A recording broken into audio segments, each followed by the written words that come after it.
ton nom. Rien n'est plus sain que le sang du pardon. Je veux n'être qu'à toi. Jésus mon roi. Bonjour et bienvenue à cette session de notre série de messages en ligne. Aujourd'hui, nous allons parler d'un thème qui s'intitule 5 critères pour distinguer un leader serviteur d'un leader profiteur. 5 critères pour distinguer un leader serviteur d'un leader profiteur. Dans notre vie de société, chaque fois qu'il y a différentes personnes ensemble, que ça peut être dans un contexte de famille, dans un lieu de travail, au sein de la société en général, il y a toujours des leaders à différents niveaux. Donc, et le leadership est un concept qui est souvent bien compris, souvent mal compris. Ce qui est évident, c'est que le type de leader que vous avez a un impact sur vous. Et si vous êtes un leader, votre façon de gérer les gens a un impact sur leur vie. Donc, aujourd'hui, nous allons essayer de voir quels sont les critères que nous pouvons utiliser justement pour savoir si quelqu'un est un bon leader, qui aime servir les gens, ou s'il est plutôt un leader profiteur qui exploite les autres. Donc, nous allons regarder un texte que Jésus a évoqué par rapport au leadership justement. Ensuite, nous allons rentrer un peu dans quelques concepts que nous allons définir. Après la définition des concepts, nous allons rentrer dans les 5 critères que je vous propose, qui vont vous aider d'une manière pratique à pouvoir identifier et faire la différence entre un leader profiteur et un leader serviteur.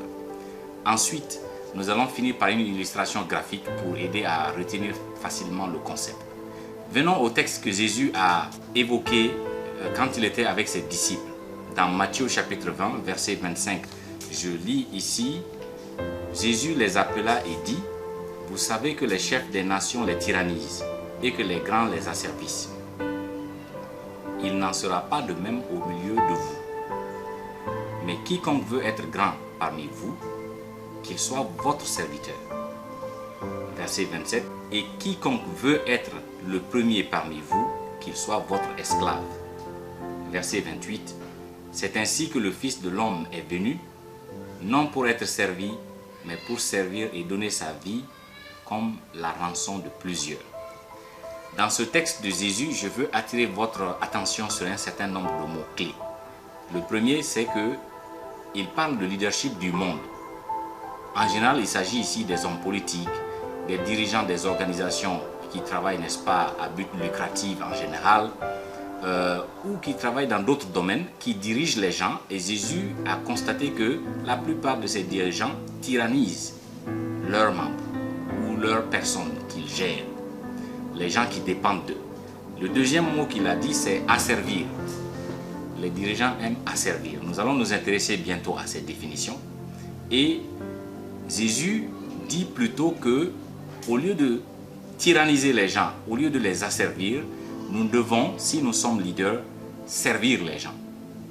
Et donc, il fait le contraste entre un leader qui opprime le peuple et un leader qui est là plutôt pour le bien-être du peuple. Et je dis, il est important que l'on prête attention à ces détails parce que chacun d'entre nous peut se retrouver à un certain moment dans un poste de leader. Donc, et nous devons faire attention à notre façon de diriger les gens ou de les gérer.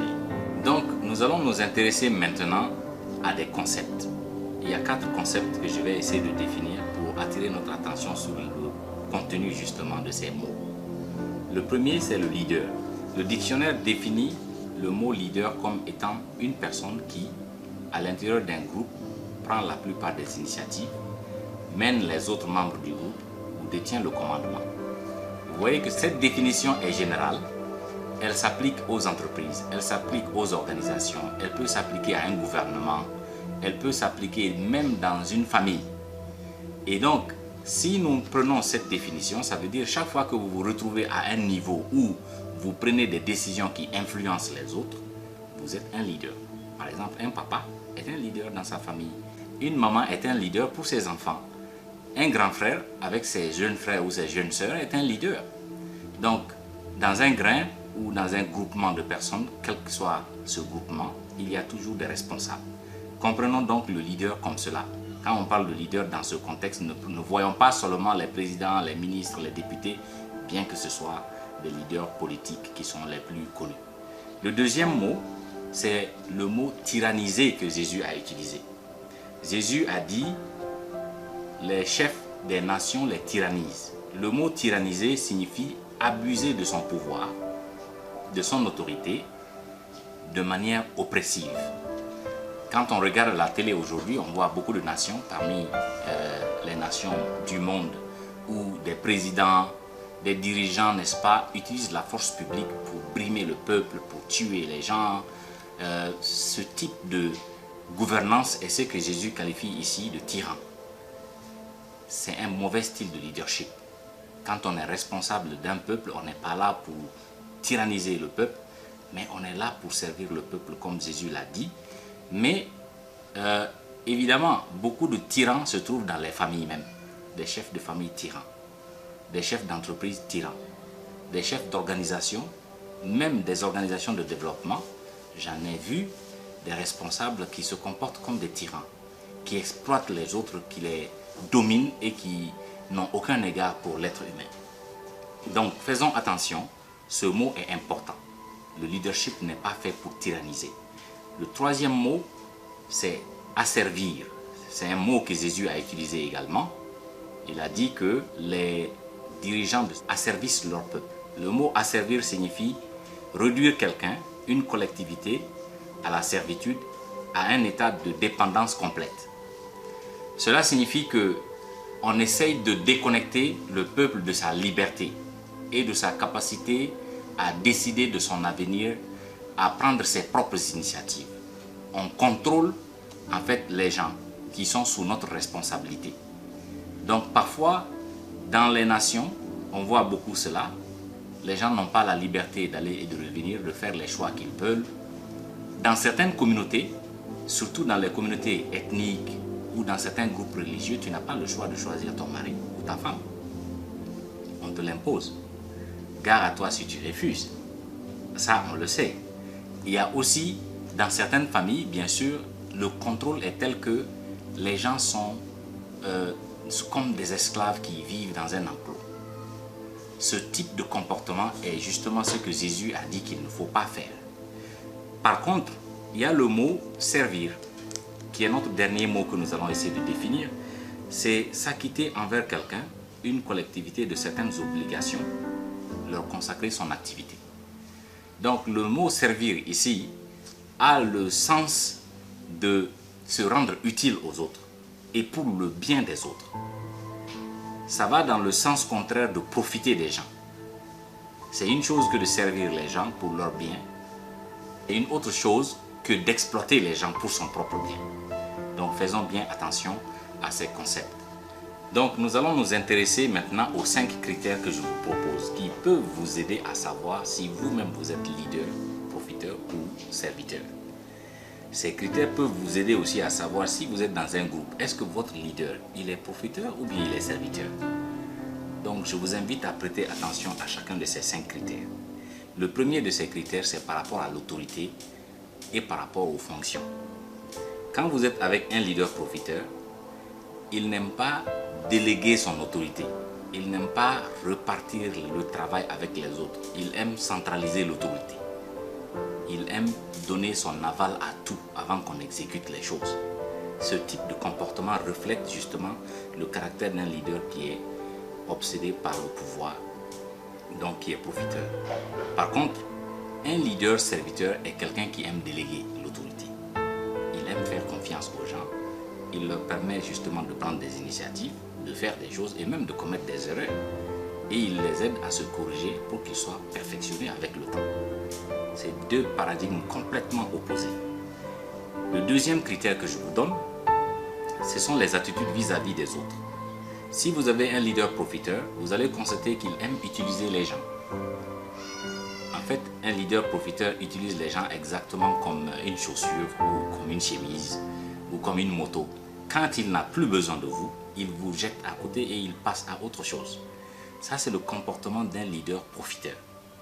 Et dans beaucoup de pouvoirs, on trouve des hauts cadres comme ça ou dans des organisations qui n'ont aucun égard pour le personnel qui travaille sous leur responsabilité. Les gens tombent malades, ce n'est pas notre problème. Les gens ont des problèmes sociaux, c'est leur affaire. Ce qui nous importe, c'est que nos objectifs soient atteints et que nos capitaux, n'est-ce pas, se fructifient, etc. Un leader profiteur, c'est comme ça qu'il raisonne. Les gens ne sont rien pour lui. Par contre, vous avez un leader serviteur, il fait tout plutôt pour investir dans la vie des autres, au lieu de les exploiter.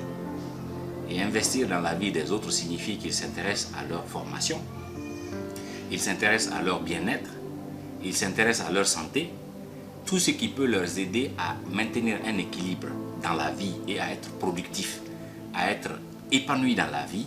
Le leader serviteur prête attention à tous ces détails avec ses collaborateurs, si c'est un lieu de travail. Dans la famille, un bon chef de famille s'investit dans la vie de sa famille. Il se préoccupe de sa femme, de ses enfants. Il fait en sorte que ces gens-là soient en bonne santé, qu'ils puissent accéder à des opportunités de formation, mais aussi qu'ils puissent s'épanouir simplement dans la vie. Deux concepts différents, un leader profiteur, un leader serviteur. Troisième critère que je vous propose, c'est le critère de compétence.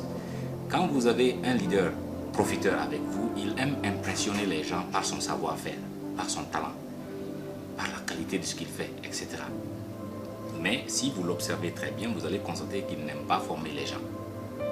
En fait, il a peur que d'autres personnes n'aient les mêmes niveaux de formation ou de compétences que lui et qu'ils finissent par le dépasser à un moment donné. Donc ce type de leader, gare à vous si vous êtes en train de développer des talents qui sont sur le point de le menacer. Il peut devenir hostile et même nuisible dans des situations comme cela.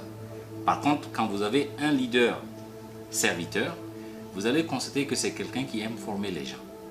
Lui, son souci, c'est que les autres réussissent. Et un bon leader serviteur, là où il a amené les choses, il souhaite que ses successeurs dépassent cette limite. Donc gardons bien cela à l'esprit. Quand on est avec un leader serviteur, il se soucie de transférer ses compétences chez les autres, leur doter des talents, des connaissances pour qu'il le dépasse lui-même. Deux concepts vraiment très opposés comme vous pouvez le constater. Le quatrième critère que je vous propose, c'est les priorités. Si vous êtes avec un leader profiteur, vous allez constater que sa priorité c'est sa réputation, c'est sa gloire, c'est son honneur à lui. Sa priorité c'est d'avoir autant de richesses que possible, autant d'argent que possible pour lui. Il raisonne en fait comme un enfant. Un enfant veut tout pour lui-même, tout pour lui. Et un leader profiteur, tous les profits, il veut que ça aille à lui. Par contre, vous avez un leader serviteur, lui, sa préoccupation, c'est la justice et l'équité sociale. Donc, il pense rarement aux critères argent, aux critères honneur, contrairement donc à notre leader profiteur. Lui, sa préoccupation, c'est que les gens soient respectés dans leurs droits, qu'ils aient ce qu'ils doivent avoir et qu'ils vivent dans l'équité au sein de la société. Si c'est une famille, il ne va pas, n'est-ce pas, abuser des gens. Il ne va pas laisser l'injustice s'installer, mais il va faire en sorte qu'il y ait un équilibre. Au sein du gouvernement, si vous avez un président ou un ministre, vous avez au sein de l'exécutif d'une organisation, d'une société, des personnes qui sont des serviteurs, ils vont toujours privilégier le droit, l'équité, la justice. Ils ne vont pas se préoccuper de s'enrichir et de quitter, n'est-ce pas, laisser les gens détruits ou ruinés. Le dernier critère que je vous donne, c'est le critère de la confiance. Si vous êtes avec un leader profiteur, vous allez constater qu'il est toujours suspicieux. Il n'a pas confiance en fait aux gens. Il a tendance à contrôler. Et ce sont des régimes comme ça que vous voyez où il y a des espionnages développés jusqu'au haut niveau. On vous traque à tous les niveaux. À la limite, on sait même dans quelle chambre vous vous êtes couché la nuit, le matin, quel type de déjeuner vous avez pris, où est-ce que vous êtes passé dans la journée, avec qui vous avez parlé. Il y a des personnes qui sont comme ça, qui n'ont pas confiance aux autres, surtout quand ils sont des leaders, parce qu'ils pensent que les gens complotent contre eux. Nous devons faire attention, et même dans les familles, parfois les gens n'ont pas confiance en leurs femmes. Ils les contrôlent. sous prétexte de jalousie, mais ça, ce sont des gens qui sont en fait des leaders profiteurs. Les femmes, parfois qui n'ont pas confiance en leur mari, ou simplement des parents qui n'ont pas confiance en leurs enfants, et ça entraîne ce type de comportement suspicieux, douteux. On pense que les gens peuvent toujours se tourner et nous faire du mal, et en conséquence, on se méfie énormément des gens. Cette attitude n'est pas bonne quand on est leader. Ça amène beaucoup de problèmes pour ceux que nous dirigeons si nous raisonnons comme cela. Par contre, si nous sommes un leader serviteur, eh bien, nous allons faire confiance aux gens. Maintenant, cela ne veut pas dire qu'il faut faire aveuglement confiance aux gens et croire à tout ce qu'on vous dit. Un bon leader serviteur a confiance aux gens, mais n'oubliez jamais que la confiance n'exclut jamais le contrôle. On peut faire confiance aux gens, mais il y a des principes.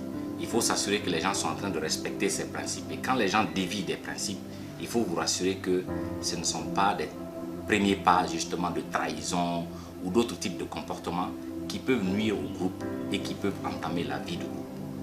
Donc, j'espère que ces 5 critères, vous allez revenir souvent là-dessus et réfléchir un peu à votre propre style de leadership et aussi faire attention quand vous êtes dans un groupe au style de leadership que vos dirigeants ont. Pour vous aider à bien retenir ce concept de leader serviteur et de leader profiteur, je voudrais faire une illustration graphique comme vous pouvez le voir ici à l'écran. Vous avez ici notre leader profiteur. Il est en haut, ici à la tête, et son peuple est en bas. En fait, le peuple est en train de le servir, lui. C'est lui qui est le plus important. C'est lui qui connaît l'avenir du peuple, qui a les bons projets dans sa tête. Et les autres, en fait, le servent, lui. Si lui, il n'avance pas, le peuple ne peut pas avancer. Ce type de raisonnement, il faut l'éviter quand on est responsable. C'est une sorte de blocage pour le peuple, parce que toute opportunité que lui, il ne peut pas trouver pour le peuple est coincé. Il ne peut pas accéder à des opportunités. Maintenant, si vous regardez par contre ici, vous avez notre leader serviteur. Le leader serviteur, vous voyez, il est en bas. C'est lui qui est en train de servir plutôt le peuple. Et le service ne se limite pas là, le service continue, le peuple continue à se servir.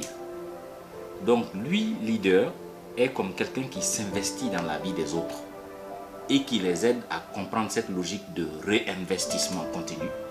Donc c'est pourquoi le peuple s'épanouit et continue à se servir et les initiatives ne viennent pas seulement du leader, mais les opportunités sont données aux gens pour qu'ils puissent s'épanouir et réaliser leurs rêves. Il n'y a pas d'emprisonnement du peuple ici. Et vous voyez que là, on sort même du cadre. En termes d'opportunités, en termes de possibilités, ce n'est pas une prison dans laquelle les gens se retrouvent comme c'est le cas avec le leader profiteur. Donc, voici les deux.